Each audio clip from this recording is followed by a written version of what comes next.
This is a story about two men with exactly the same golf swing, revolutionary golf swing, great golf swing. We're going to learn about these two men who were distinct opposites despite having the same swing. This is the Iron Man. We're going to talk about the Rain Man. Remember the movie? Dustin Hoffman, Tom Cruise. Dustin Hoffman played an autistic savant. That means someone who is just brilliant in so many ways, but extremely socially awkward. That was the guy we're going to talk about. Moe Norman. Moe Norman, who invented maybe the greatest golf swing of all time. So many people over and over and over again have said, best ball striker ever, Moe Norman. And we're going to talk about Moe Norman's modern disciple, Bryson DeChambeau, and what is known as the single plane golf swing. So let's get started. Let's talk about the swing itself, the full swing. And Sam Snead probably had the most poetic, fluid swing of all time. It was like doing it to dance rhythm.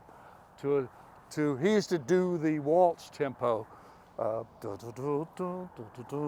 And of course, Ben Hogan had the classic swing with all the perfect parts. What about Moe Norman? Ugly, ugly, ugly. Here's Moe Norman. Wide stance, like this. Hands up like this. Hey, can you hit a golf ball this way? Can you? Moe Norman really could hit a golf ball. Okay, I'm Moe Norman. And Moe Norman not only had an ugly golf swing, how can I put it kindly? He dressed the worst anybody ever dressed on a golf course. He could wear plaids and greens and oranges and they actually came to him and said, you gotta dress better. He did not care. His hair was rumpled. He had had a childhood accident and kind of messed up his teeth and so forth. He never got him fixed, and he didn't really converse with people. And then he would stand up and he would hit a golf swing like this. I mean, it's ugly. Get it wider. I topped it. How can you hit from that position? Well, he did. What is the plane? The plane of the golf swing? Well, it goes from the club head, where the ball is, all the way through to the top of the club head at the top of the swing. And it's the way that you get it from here to here. Traditionally, the golf swing is, as Ben Hogan told us, it's like a plane of glass that runs from the ball, the plane of glass setting on our shoulders. There's actually a hole in the glass which enables us to put our heads through, but it goes from there back to here. So this is the plane that you swing on. You just stay right in there. It's a much more around your body kind of swing, which is what I like. Your hands are also low here, and you come inside. That's a Mac O'Grady kind of a swing. That really is what is accepted. But there's also the single plane swing, which is Bryson DeChambeau. In other words, his hands are high up here like this, and the plane just goes on the shaft extended all the way up on this single plane that goes back here like this, and then when it comes through, it stays on that same plane all the way up to the sky. Bryson took a lot of his thinking from Moe Norman, no question. And we're going to talk to you more about Moe Norman in just a moment, but let's talk about Bryson and his swing, that one plane swing. He didn't look as bad as Moe Norman, but he looked kind of strange when he came out on tour with this new swing, because up to then he had a pretty classic swing. Did some things different. First off, the shaft for his irons, all the same length. You knew that, didn't you? All the same length.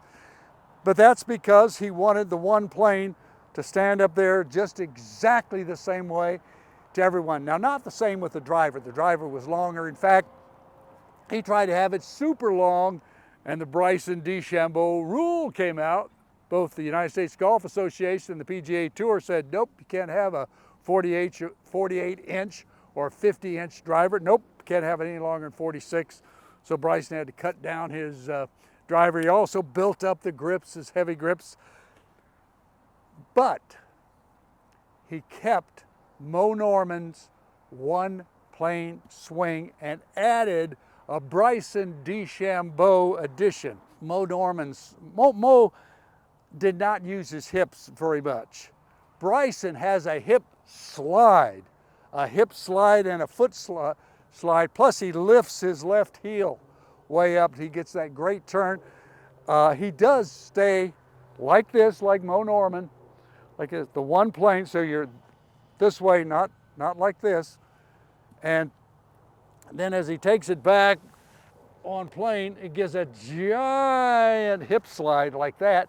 That creates so much torque, and he hits the ball longer and longest on the tour. So let's hope we do a little bit better with Bryson than we did. Hip slide, remember that, Bob, hip slide.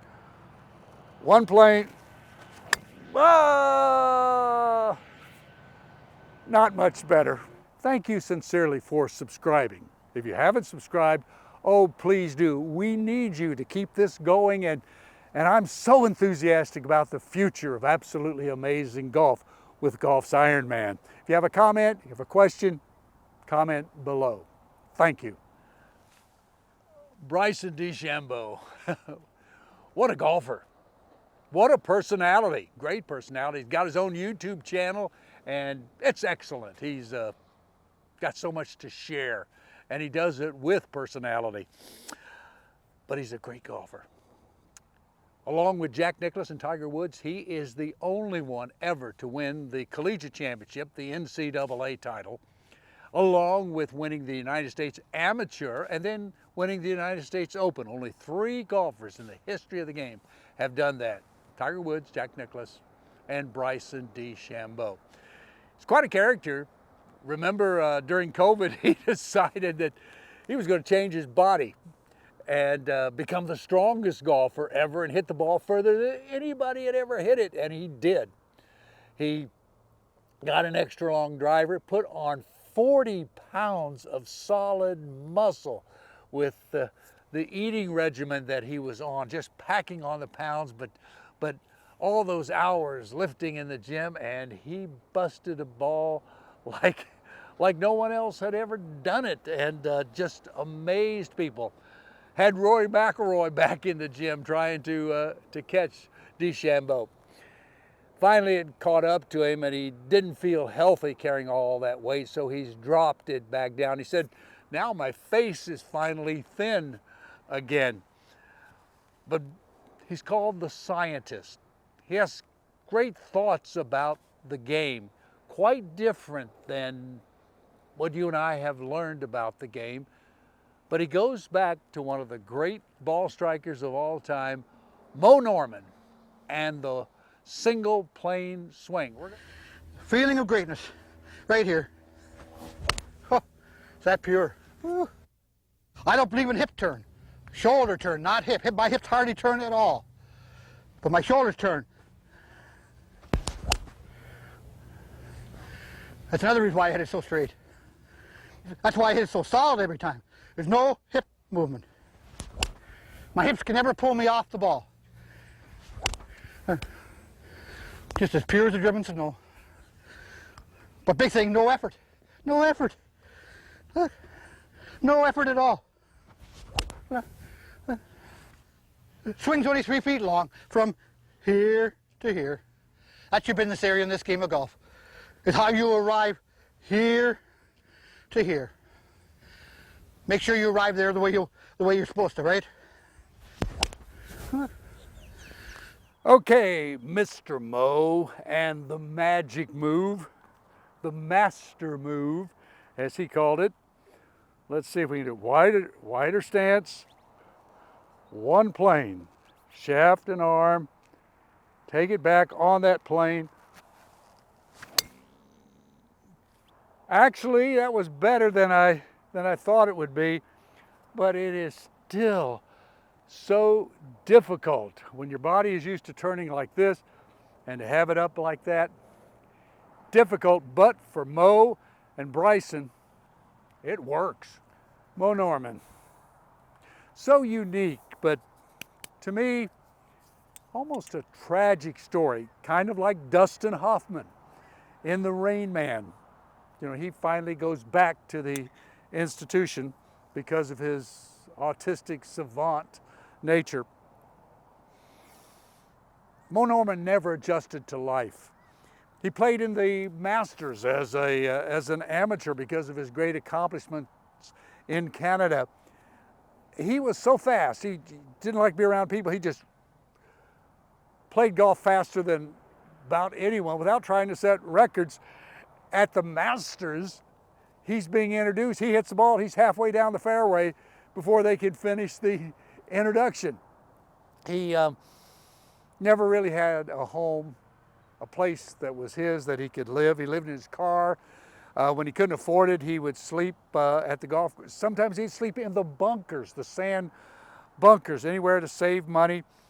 If someone would have taken Moe under their wing, and I think that if they would have taken Moe and said, look, we're going to go play here, and don't be afraid, there is no telling what Moe Norman would have won. I think he would have won the U.S. Open. I think he would have won all the tournaments around the world. I mean, he is that good, and he's still that good.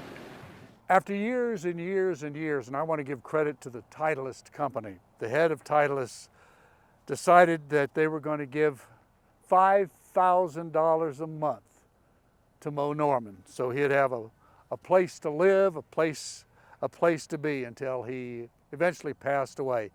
That was one of the nicest things that ever happened to Moe Norman. But even his fellow players, they were uncomfortable around him because he was uncomfortable around them. He'd had an accident. He was sledding as a youngster, and he slid down in traffic, got run over, crushed his face, knocked out most of his teeth, never did fix anything. In those days, Mom and Dad didn't have any money, didn't take him to the hospital, and that may have contributed to his condition, maybe not. In school, he couldn't do anything, not the languages, not spelling, not history, but he excelled, like the Rain Man, at mathematics. He could do that, and he excelled as much or more than anyone with the golf swing.